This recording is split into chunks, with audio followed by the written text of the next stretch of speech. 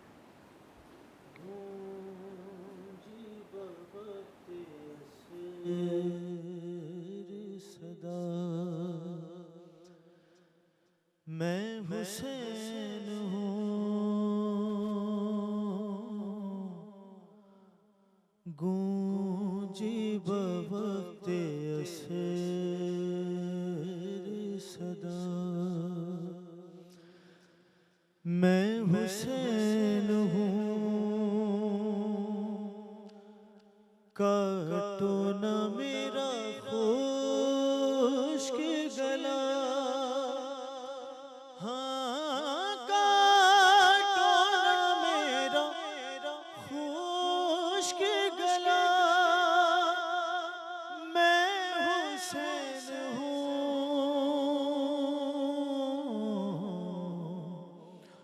گونجی بوقت عصر صدا.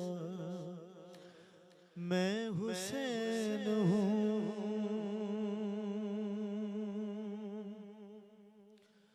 اماں کسی نے پانی کی ایک بوند بھی نہ دی.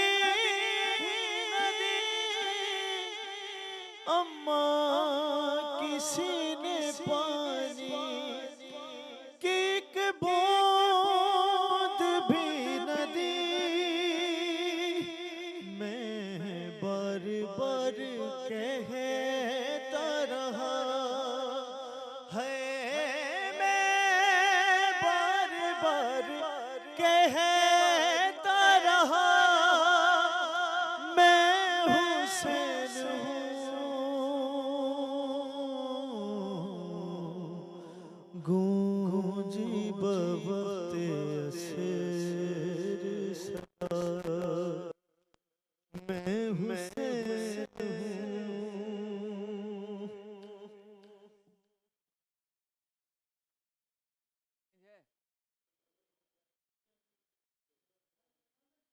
خوش آمدید ایک بار پھر آپ کی خدمت میں حاضر ہیں پیکر صبر و رضا، ہماری یہ خصوصی نشریات محرم الحرام کی جو آپ دیکھ رہے ہیں ٹی وی 1 سے. اور آج یہ شب عاشور ہے، یعنی کہ 9 محرم الحرام، اس کی یہ نشریات ہے. تو گفتگو ہم اس طرح سے ترتیب دے رہے ہیں کہ آہستہ آہستہ جب ہم اس نشریات کے اختتامی اور عروج پر جائیں تو کسی حد تک اس واقعہ نواقع کربلا کا ہم احاطہ کر سکیں. علامہ مدنی رضا صاحب، ابھی ذکر ہوا تھا عورتوں اور بچوں کا، تو اس میں کچھ بزرگوں کا بھی کافی کردار ہے، پھر ان تابعین و تبع تابعین کا بھی تذکر آتا ہے، کچھ صحابہ کرام بزرگ کا بھی تذکر آتا ہے. تو کچھ معلومات اس حوالے سے بھی مل جائیں ہماری نشریات کے ذریعے کہ وہ جو 72 رفقات تھے یا کچھ کم و بیش کم یا زیادہ تھے، اس میں کیا صحابہ کرام بھی تھے بزرگ، تابعین تھے، تبع تابعین تھے؟ یہ لوگ کون تھے؟ رشتہ دار اور اقربا یعنی قریب کے جو لوگ ہیں ان کے علاوہ، جیسے آپ نے ذکر کیا کہ کچھ اطراف کے جو گاؤں تھے وہاں سے بھی لوگ آئے تھے، تو یہ جو پورا لشکر یا قافلہ حسینی تیار ہوا، اس میں لوگ کون سے تھے؟ بسم اللہ الرحمن الرحیم. دیکھیں امام حسین رضی اللہ تعالیٰ عنہ نے جب کربلا کے سفر کی تیاری کی تو اس وقت بھی ہم دیکھتے ہیں کہ صحابہ کرام کا ایک کردار ہمیں نظر آتا ہے. اس سے پہلے بھی اگر ہم دیکھیں تو اس وقت جو صحابہ موجود تھے اکابر، ان کو یہ معلوم تھا کہ یزید جو ہے وہ ایسی شخصیت ہے جو اس منصب کا متحمل نہیں ہے. تو صرف امام حسین رضی اللہ تعالیٰ عنہ نے اس کی بیعت کا انکار نہیں کیا تھا، بلکہ اس وقت حضرت عبداللہ ابن عمر رضی اللہ تعالیٰ عنہ بھی موجود تھے اور دیگر اصحاب بھی موجود تھے جنہوں نے اس بات کا اعلانیہ انکار کیا تھا کہ ہم ان سے بیعت نہیں کر سکتے. لیکن چونکہ امام حسین رضی اللہ تعالیٰ عنہ کی جو شخصیت ہے وہ سب سے زیادہ نمایاں تھی تو آپ کا تذکرہ ہوتا ہے. اور اس وقت جب ہم دیکھتے ہیں کہ امام حسین رضی اللہ تعالیٰ عنہ کی جب شہادت کے واقعات ہوئے اور جب آپ کا لشکر وہاں پر چلا تو ایک یہ واقعہ ہمیں ملتا ہے کہ جب امام حسین رضی اللہ تعالیٰ عنہ کا سر انور جب دربار میں پہنچا حکمرانوں کے دربار میں تو ایک بدبخت نے اس لب مبارکہ پر جو ہے نا وہ چھڑی ماری بے ادبی کی نیت سے. تو اس دربار میں جو ہے حضرت نعمان بن بشیر رضی اللہ تعالیٰ عنہ موجود تھے، یہ بھی صحابی تھے. انہوں نے اس وقت جو ہے اس حکمران کو للکارتے ہوئے کہا کہ اے بدبخت تو اس لب پر اپنی چھڑی مت مار، کیونکہ میں نے رسول اللہ صلی اللہ علیہ وسلم کو ان لبوں کو چومتے ہوئے دیکھا ہے. تو آپ ذرا غور کریں کہ یہاں پہ صحابہ کرام بھی جو اس وقت موجود تھے، اگرچہ ہر ایک پر حجت تمام نہ ہونے کی بنیاد پر انہوں نے براہ راست تو جا کر مقابلہ نہیں کیا، لیکن انہوں نے کم از کم اپنا یہ کردار ضرور ادا کیا کہ جب امام حسین رضی اللہ تعالیٰ عنہ نے قربانی پیش کی تو انہوں نے اس بات کی طرف اشارہ کر دیا کہ ہم بھی ان کے ساتھ شامل ہیں، اس حق و باطل کا جو معرکہ ہے اس میں ہم بھی وہاں پر شرکت کر رہے ہیں. اور یہ پیغام دے دیا کہ یزید کسی بھی طریقے سے قابل قبول نہیں ہے. اور یزید کے اگر ہم معاملات کو دیکھیں تو واقعتاً وہ ایک ایسی شخصیت تھی. یہاں پہ میں ذکر یہ ضرور کروں گا کہ یزید کا ناقابل قبول ہونا وجہ کیا تھی اس کی. ہم دیکھتے ہیں حضرت ابراہیم علیہ السلام کے متعلق اللہ تبارک و تعالیٰ نے ارشاد فرمایا کہ اذ ابتلى ابراہیم ربہ بکلمات فاتمہن، کہ جب اللہ تبارک و تعالیٰ نے حضرت ابراہیم علیہ السلام کو کچھ آزمائشوں کے ذریعے آزمائش میں مبتلا کیا، کچھ امتحانات کے ذریعے، تو انہوں نے اس کو مکمل کیا. تو پھر اللہ تبارک و تعالیٰ نے ارشاد فرمایا کہ انی جاعلک للناس اماما، کہ اے ابراہیم اب میں آپ کو لوگوں کے لیے رہنما بناؤں گا، امام بناؤں گا. تو حضرت ابراہیم علیہ السلام کے دل میں تمنا ہوئی تو انہوں نے عرض کی کہ میری ذریت میں سے ومن ذریتی. تو اللہ تعالیٰ نے ارشاد فرمایا لا ینال عہد الظالمین، کہ میرا جو وعدہ ہے وہ ظالموں تک نہیں پہنچے گا. تو اس کے تحت مفسرین نے بالاتفاق یہ لکھا ہے کہ کوئی بھی ایسا شخص کہ جو ظلم و جبر کرنے والا ہو وہ کبھی بھی منصب امامت پر فائز نہیں ہو سکتا. اس بنیاد پر جو ہے وہ یزید کے ساتھ تعلق قائم کرنے میں تمام نے اس بات کا انکار کیا کہ ہم اس کے ساتھ نہیں جڑ سکتے. اور پھر جو ہے وہ اطراف میں دیگر جو لوگ تھے وہاں پر انہوں نے بھی ساتھ دیا اور وہ بزرگ بھی انہوں نے اپنا کردار ادا کیا. ٹھیک ہے علامہ صاحب، آپ کے ہاں جو چیزیں مرتب کی جاتی ہیں اس میں جو قافلہ حسینی ہے اس میں کس طرح کے لوگ زیادہ تھے؟ یعنی دوست زیادہ تھے، رشتہ دار زیادہ تھے، اطراف کے گاؤں کے لوگ زیادہ تھے، صحابہ کرام زیادہ تھے، تابعین تھے، تبع تابعین تھے، کون لوگ تھے؟ آپ کے ہاں تحقیق کیا کہتی ہے؟ بسم اللہ الرحمن الرحیم. میں ایک وضاحت کرتا چلوں، کوئی میں سے کسی کی دل آزاری مراد نہیں ہے. ہمارے یہاں اس آیت کے بارے میں کہا جاتا ہے کہ یہ جو لا ینال عہد الظالمین ہے، اس سے مراد ہے کہ جس نے کبھی کسی طرح کا بھی شرک نہ کیا ہو. اور اسی لیے ہم 12 اماموں کو اس عہد کا باقاعدہ طور پر حامی اور اس عہد پر فائز مانتے ہیں. امام حسین علیہ السلام کے لشکر کی اگر اب کمپائلیشن دیکھیں تو آپ کو بڑا تعجب ہوگا کہ امام حسین علیہ السلام کے لشکر میں جیسے کہ گفتگو میں محترمین نے بتایا بچے بھی تھے، بڑے بھی تھے، جوان بھی تھے، بوڑھے بھی تھے. لیکن اگر دیکھا جائے تو امام حسین علیہ السلام کے لشکر میں کچھ لوگ تو وہ تھے جو صحابہ کرام اور تابعین اور تبع تابعین جو مدینہ سے ہی ساتھ نکل آئے کہ ہم نے تو رسول اکرم سے سنا. ایک بہت بوڑھے صحابی، جب امام حسین علیہ السلام اس وقت ذہن سے نام نکل گیا، جب مدینہ سے نکلے تو اپنے بیٹے اور غلام کے ساتھ آتے جا رہے تھے. تو حضرت عباس نے بتایا کہ یہ آ رہے ہیں اور ذرا دیکھیں. امام حسین اپنی سواری کو لے کر وہاں تک پہنچے تو وہ سواری سے اتر گئے اور دیکھا بالکل راشت آ رہی ہے اور بزرگی کی حالت ہے. تو کہا کہ آپ زحمت فرما رہے ہیں، آپ بہتر ہے کہ آپ مدینہ میں ٹھہر جائیں. تو کہا میں مدینہ میں ٹھہر جاؤں گا تو رسول اللہ کو کیا منہ دکھاؤں گا.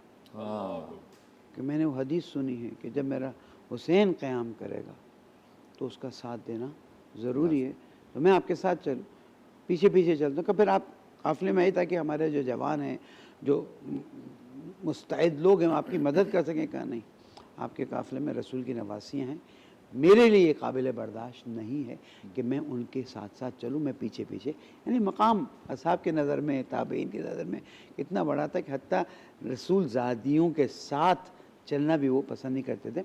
پھر ہم زہیرقین کی مثال لیتے ہیں کہ جناب زہیرقین رضی اللہ تعالیٰ عنہ وہ بھی امام حسین علیہ السلام کے لشکر میں آگے آگے جا رہے تھے. جب امام حسین علیہ السلام نے، اچھا یہ میں بات عرض کرتا چلوں کہ 28 رجب کو مدینہ چھوڑا اور 8 ذی الحج کو مکہ شریف چھوڑا. اچھا، تو رجب، شعبان، رمضان، شوال، ذیقعد، ذی الحج، چھٹا 8 ذی الحج یوم ترویہ امام حسین علیہ السلام نے، کیونکہ امام حسین علیہ السلام کو بتا دیا گیا تھا کہ یہاں پر کچھ لوگ آئے ہوئے ہیں اور وہ چاہتے ہیں کہ احرام کی حالت میں اور حج کی حالت میں امام حسین علیہ السلام کو خانہ کعبہ کا احترام عزیز تھا، کئی کروڑ گنا عزیز ہے جو ہم تصور بھی کر سکیں. امام علیہ السلام نے اس وجہ سے فریضہ حج کو چھوڑا اور عمرہ تو کر چکے تھے اور خرابے سے بچایا اس شہر کو، اور تاکہ قیامت تک اس کا جو اللہ سبحانہ و تعالیٰ کا حرم امن ہے واہ واہ، وہ اپنی جگہ پر باقی رہے اور کسی طرح سے اس امن کے شہر پر آنچ نہ آئے. پھر وہاں سے نکلیں، خطبہ دیا ہے، موقع ہوگا تو اس کے کچھ جملے عرض کروں گا.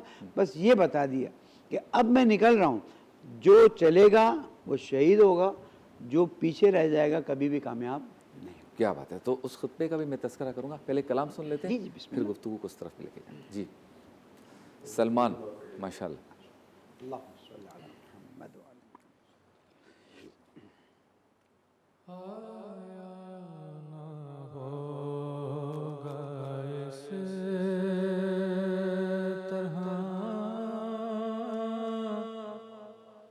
حسن و شباب ریت پر آیا نہ ہوگا اس طرح. حسن و شباب ریت پر گلشن فاطمہ کے تھے سارے گلاب ریت پر. جانے بطول کے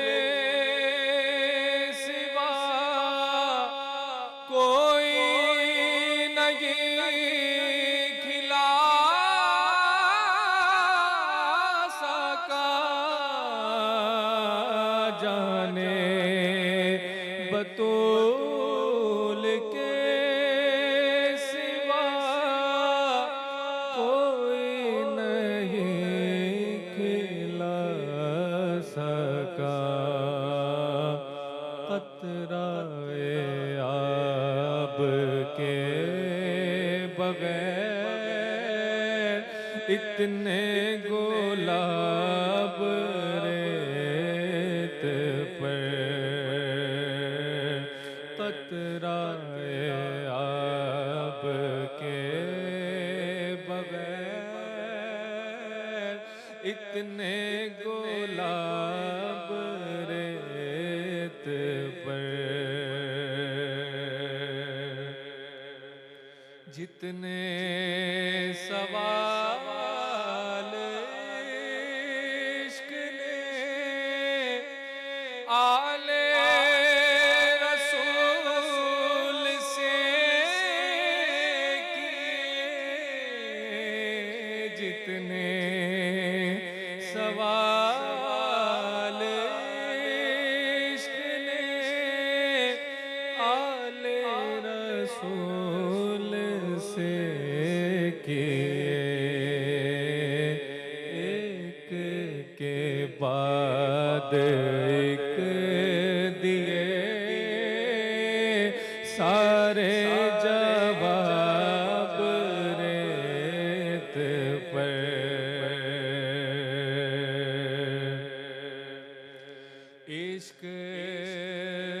میں کیا بچا عشق میں کیا لٹا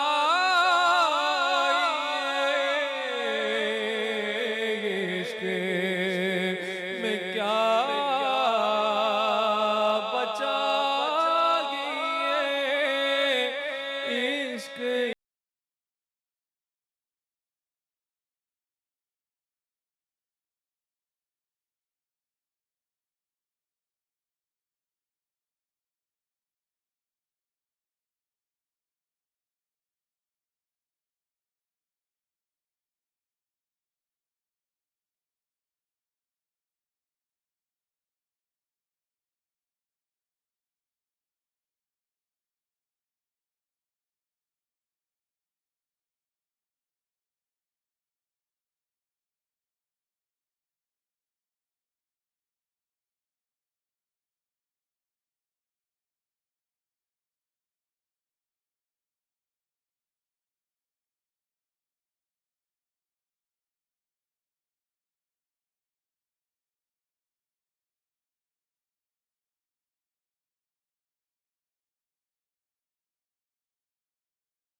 فاطمہ اور یہ میرا حسین ہے پیکر صبر و رضا ہماری نشریات ہے جو آپ ٹی وی 1 سے دیکھ رہے ہیں. ایک بار پھر آپ کی خدمت میں حاضر ہیں. 3 معزز علماء کرام اور ثناء ہمارے ساتھ موجود ہیں. اچھا مفتی غلام دستگیر صاحب، نہ کرتے امام حسین یہ سٹینڈ نہ لیتے، یہ عمل نہ کرتے، یہ صبر و استقلال کا مظاہرہ نہ کرتے، یہ برداشت کا مظاہرہ نہ کرتے، یہ پریشر نہ لیتے، تو پھر دنیا کہاں کھڑی ہوتی؟ یعنی کمپرومائز کر لیتے. دیکھیے قرآن مجید فرقان حمید، میں نے جیسے شروع میں کہا تھا آج کے سیگمنٹ میں کہ قرآن کی عملی تفسیر ہے یہ گھرانہ. یہ جو اہل بیت ہے نا، قرآن کی عملی تفسیر ہے. اور قرآن مجید فرقان حمید میں اولاً فرمایا گیا ادفع باللتی ہی احسن، کہ برائی کو اچھائی کے ذریعے دور کرے. اب امام علی مقام رضی اللہ عنہ، یعنی آپ کا بات کا خلاصہ یہ ہے کہ جنگ نہیں کرتے، پرامن طریقے سے صلح ہو جاتی. دیکھیں جنگ کا اصول کیا ہوتا ہے کہ سب سے پہلی بات، جو ہدف ہوتا ہے، جہاں ٹارگیٹ کرنا ہوتا ہے، اس کو خفیہ رکھا جاتا ہے، بتایا نہیں جاتا ہے.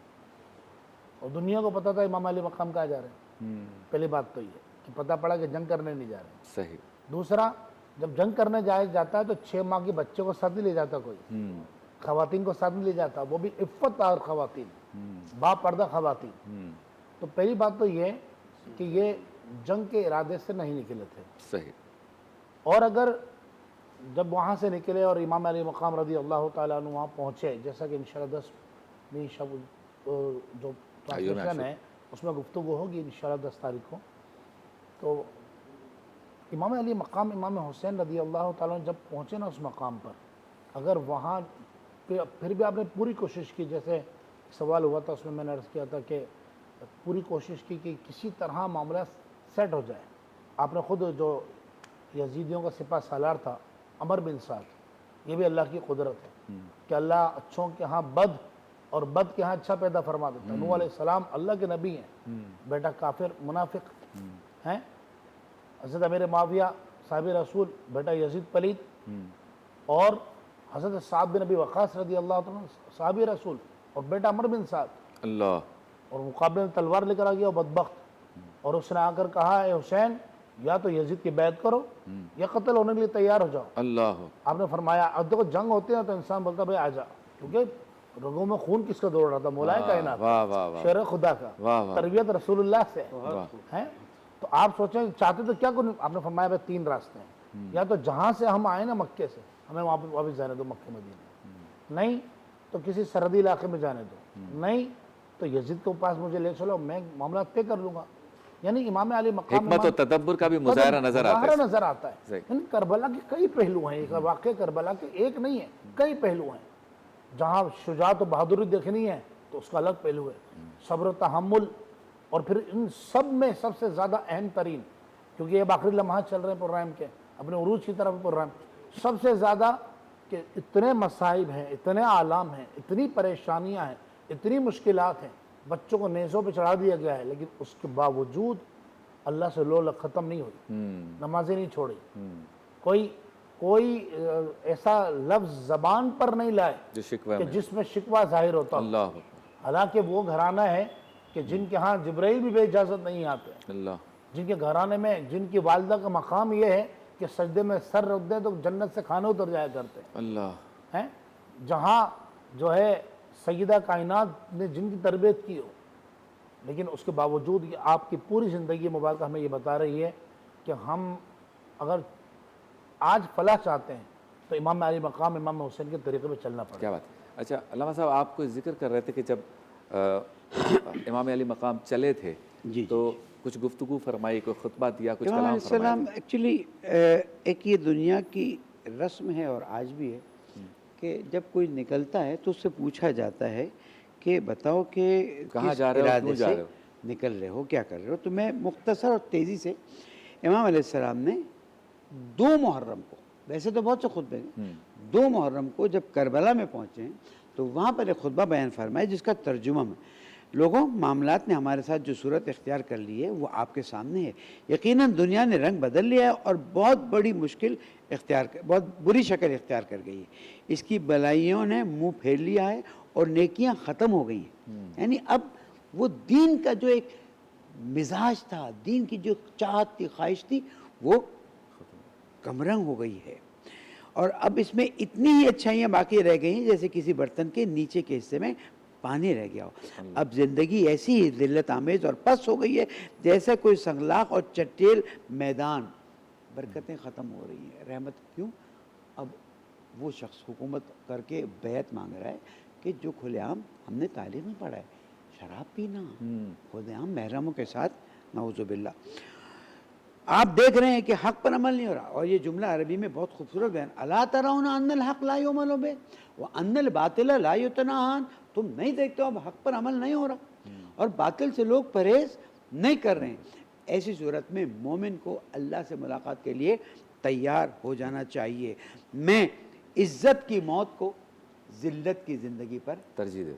فخر سمجھتا. کیا بات ہے. یہ امام حسین علیہ السلام نے اپنا مشن سٹیٹمنٹ دے دیا تاکہ قیامت تک ہر کوئی جان لے کہ اگر کوئی ایسا زمانہ آئے جب لوگ حق پر عمل نہ کر رہے ہوں اور باطل کو آگے بڑھا رہے ہوں تو پھر اللہ سے ملاقات کے لیے، یعنی اس باطل کا مقابلہ امر بالمعروف اور نہی عن المنکر کی، ایک اور خطبہ آئے گا اگر موقع ہوگا تو عرض کروں گا کہ امر بالمعروف اور نہی عن المنکر کی شرائط پوری کرو.